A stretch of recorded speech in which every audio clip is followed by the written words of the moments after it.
Hello दोस्तों, कैसे हैं? आपके लिए एक नया वीडियो लेकर आए हैं जिसमें एक नया तरीके का आप सवाल सीखने वाले हैं और जो कि आपका किस चैप्टर पे बेस्ड है? औसत यानी कि एवरेज वाले चैप्टर से ये सवाल है। सवाल पढ़ते हैं और इसमें एक नया फार्मूला सीखेंगे, उसको देखते हैं। सवाल क्या है? एक कक्षा में 75 छात्र हैं और वार्षिक परीक्षा में उनके औसत अंक 35 हैं। यदि उत्तीर्ण छात्रों का औसत अंक 55 है, 55 जो पास हुए हैं, अगर उनका औसत दिया जाए, औसत अंक देखा जाए तो 55 है और असफल छात्रों का औसत अंक 30 है भाई साहब। तो असफल छात्रों की संख्या ज्ञात करिए। इन्होंने बोला है कि यदि एक कक्षा में 75 बच्चे पढ़ रहे हैं और एक वार्षिक परीक्षा होती है जिसमें सभी बच्चों का जो औसत अंक आता है 35 आता है।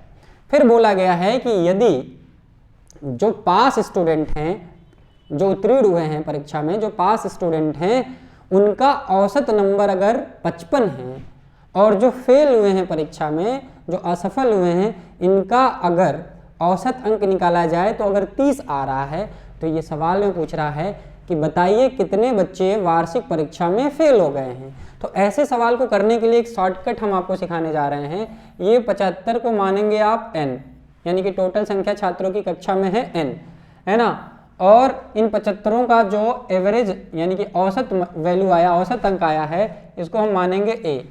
और जो पास हुए स्टूडेंट हैं, जो उत्तीर्ण स्टूडेंट हैं, इनका औसत अंक क्या है भैया? इसको मानेंगे हम x मानेंगे।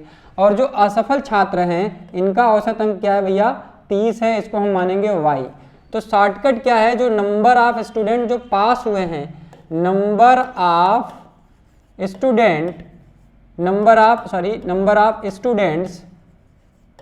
ऑफ स्टूडेंट्स जो पास्ड हैं, जो पास हो गए हैं, है ना, जो पास हो गए हैं, ऐसे छात्रों की संख्या अगर आपको निकालनी है तो फार्मूला आप याद रखिए, n into a minus Y divide करेंगे, विभाजित करेंगे x माइनस वाई से। हमने बता दिया कि x क्या है, y क्या है, a क्या है और n क्या है, ये हमने बता दिया।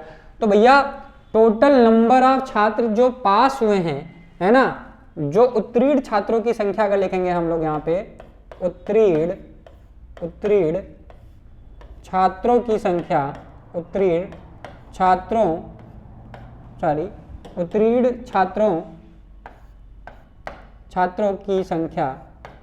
की संख्या अगर लिखी जाए, उत्तीर्ण छात्रों की संख्या अगर हम लिखें यहाँ से, उत्तीर्ण छात्रों की संख्या अगर हम यहाँ से लिखें, छात्रों को ऐसे लिखते हैं, छात्रों की संख्या अगर लिखी जाए तो फार्मूला है भैया n की जगह 75 रखेंगे, गुणा करेंगे a की जगह 35 माइनस y की जगह 30, विभाजित करेंगे किससे?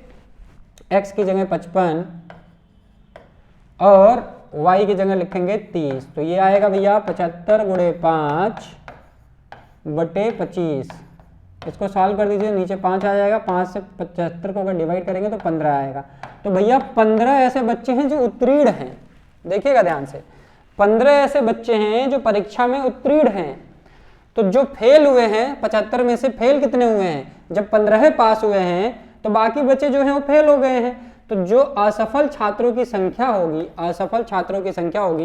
75 में से 15 आप घटा दीजिए तो कितना आएगा भैया? ये 60 बच्चा। यानी कि एक कक्षा में जिसमें 75 बच्चे बैठे थे परीक्षा में, उसमें सिर्फ 15 बच्चे पास हुए, बाकी 60 नालायक बच्चे फेल हो गए।